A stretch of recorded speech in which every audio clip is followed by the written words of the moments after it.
Hello, true duelists. My name's Craig Fee, and as always, welcome to the Yu-Gi-Oh! Update.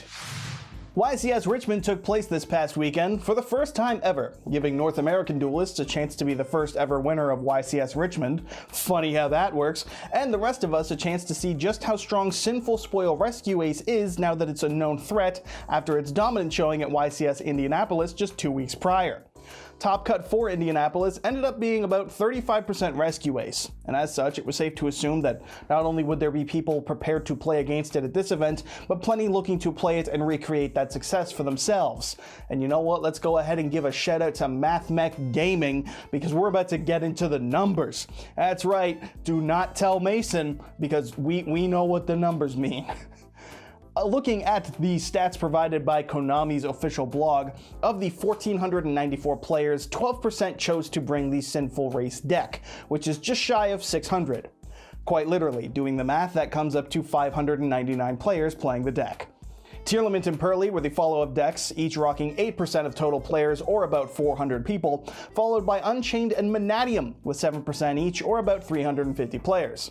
Something of a strong showing for Manatium, and maybe a light showing for Unchained following its rise to prominence pre-Agov. This would of course change up at the top tables after round 11, where Konami shows us that while Rescue Ace remains strong with 25% at the top tables, Unchained rose to second place with 13, and Tearlament's taking third place and fourth, because Konami decided that Horus tier is different than other tier, apparently. Meanwhile, the Cats have truly fallen off, tied with Infernoble, and just beating out the one-of decks such as Labyrinth and Vanquish Soul. Where it really shakes up, however, is in Top Cut. Top 32 would not follow the trend set in Swiss, with Unchained rising to the number one deck, rocking 8 out of 32 decks. It's the top dog boy, what can we say? Sinful Race was tied for second with Tearlaments, each getting 4 tops each, and behind them was Labyrinth, beating out even Pearly, showing that Tower's Turbo ain't what it was, maybe. And this trend pretty well follows through for the rest of the top cut. Unchained remains with double the second place representation in top 16 and makes up half of top 8 as the stragglers start to fall off. Top 4 would see the dogs beat out not only the Cats, but also the French, which is pretty based, in a duel that I'll get into more later. And finals ultimately saw Joseph, oh boy, Bellefoire beat Jack Allen in the mirror. Joseph would win out the event after a very enjoyable game 3, and just an all-around good duel. Just two dudes having fun, and a better time than anyone else, and being better than them too, because they're first and second. A huge congratulations go out to Joseph, obviously, and what a showing for Unchained. This does seem to make some sense when you look at the game at large. The general consensus on how to beat Rescue Ace isn't to just break the board, but instead to hand trap them once or twice throughout their turn, so as to prevent them from making that big board and you don't even have to deal with it. Does that always work? No, obviously not, but it's the lesser of two evils compared to trying to beat the set 4 Turbo, I suppose. And that lines up well for Unchained, because they're notorious for being able to play through a hand trap or two, so it kind of reflects the two decks conversions as you look at the top cut from Swiss. It's everyone ready to play and face up against Rescue Ace, but they weren't as fully prepped for the dogs. And that makes sense, because dogs pee on fire hydrants, which means that Unchained should win according to the lore of the universe. It makes for an interesting showing of the format. Too much prep for Race means Unchained can slip by, and especially if you think that Unchained is falling off like some of us were. And then there's the less board breaker conundrum in general, something that can make a deck like Labyrinth shine through a bit, which again kind of reflects when you look at Top Cut. And then if you go less in on the hand traps and then boom in the Fire Brigade, so it's just kind of ping-ponging, and really what's going to be a pain for planning for events competitively speaking. And that means that casual elitists can then complain about competitive players, and everyone's got something to bitch about, and that's how you know it's Yu-Gi-Oh, baby. The next YCS will be YCS Bologna in Italy. Hope I said that right.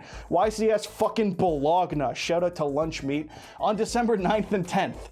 And that will come after the release of the Fire King structure deck in the TCG. That deck actually won out Japan's first big YCS the previous weekend, taking first place with some Diabellstar and Snake Eye toys. It's worth noting that we won't have the newest Snake Eye toys for YCS Bologna, nor will we be a best of one like that Japanese YCS was, but it's a competent deck. You don't get to number 1 out of 4,000 players just by being meh. Either way, we can look forward to that all and more in coming updates, because that's what we do here, man. We just talk Yu-Gi-Oh! In some exciting news for roughly 12 people, I think, Valiant Smashers has had the full set list revealed through content creators' early openings. And thanks to that, we now know the full set and the reprints that you can be looking forward to.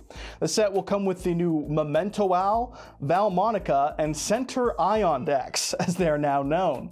Alongside these strategies are a smattering of reprints, including cards such as Baguska, the Tenyi Berserker Synchro, Colossal Fighter, Brick Clown, some Mech Lord cards, and Archlord Christia. I suppose that's maybe nice for Edison players?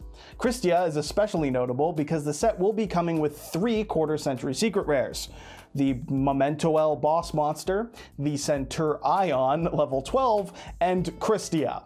Because just fuck Val Monica, I guess. Fucking generic pendulum scales having asses. There will of course be collector's rares as well, but coming to just 2 weeks after the printing of the rarity collection, this does feel somewhat underwhelming, doesn't it? Mostly because, good God, the rarity collection was fucking insane. Great product, Konami. Please, God, more of that. Still, they at least didn't Vanquish Soul the most viable deck this time round. Center Ion only has 5 of the 10 ultra rare slots instead of 7. Fucking copium. This set will of course be dropping a week from today on November 16th or 17th, depending on your region, and I for one cannot wait to buy up some rare print Baguskas to throw into each and every deck I own, because the key to playing Yu-Gi-Oh! Is to make sure nobody is playing Yu-Gi-Oh! And of course there's some big news for Master Duel, and by big news I mean some. The newest selection pack dropped this week, Singularity Warrior. This set features the new Firewall Singularity Dragon, but much more notably, not just the failure of design in regards to, aesthetics that was the new Valet archetype, but also Vanquish Soul. Vanquish Soul has actually won a YCS here in the TCG. Nope, Vanquish Soul got second place. Craig Fee is a liar. We need to kill him immediately. And is well known for being a solid Tier 2 strategy, and it's even better known for being way too fucking expensive for its viability. 7 ultra rare prints in a set that only has 10 ultras? Oof, ouch, owie, right in my wallet. And don't worry, TCG players, because maybe you were looking to play them in Master Duel so as to save the money and paper. Konami's got you covered, because this will have 4 ultra rare cards and 4 supers and only like 13 cards total in the archetype. So they kept it pricey. Nothing but consistent, that's what I always say. Not to mention New Valet has 3 ultras and 5 supers, I believe it was. So, would you rather overpay for a meme deck or overpay for a mid deck? However you choose to go about it, just remember, when the cat is fat, you're gonna lose. And in community news this week, there was some drama online following YCS Richmond on account of a misplay made by the community's own Pack, or Pack-a-Watt, who placed 3rd at the event, playing an Infernoble deck with a Sinful Race spin. And by sinful race, I mean sinful spoils. There was no race in it. I need to drop that joke.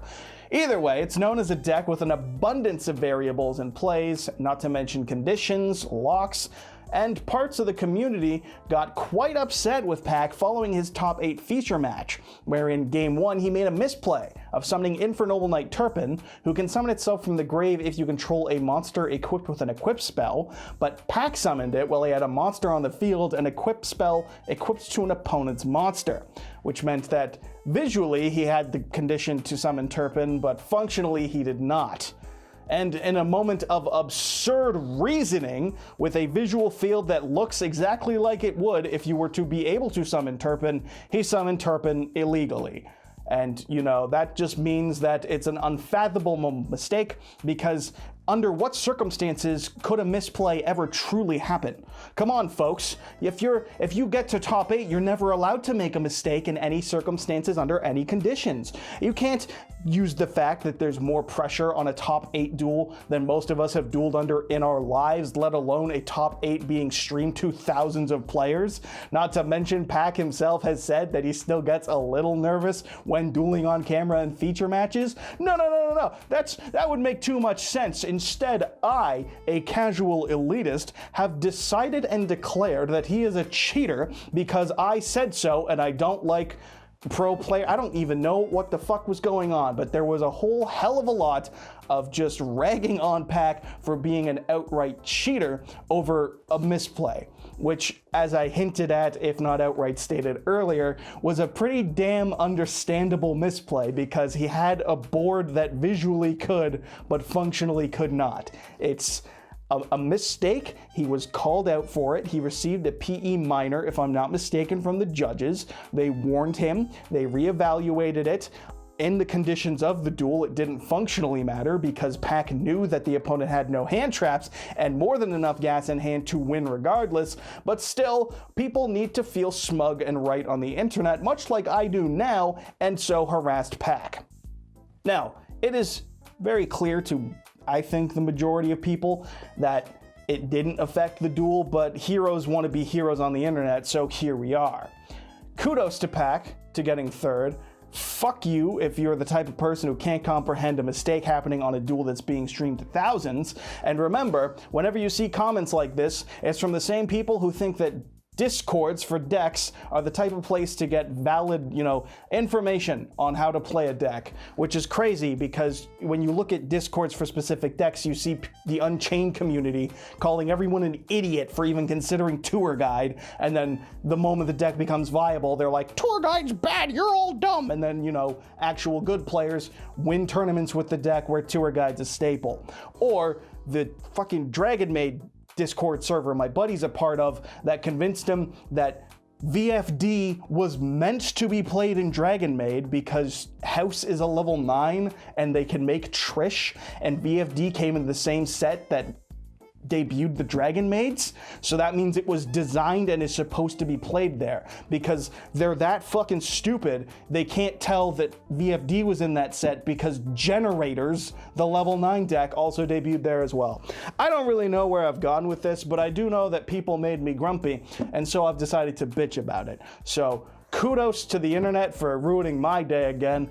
Kudos to Pac for third. Very impressive, very cool run of the deck. And kudos to anyone with common sense.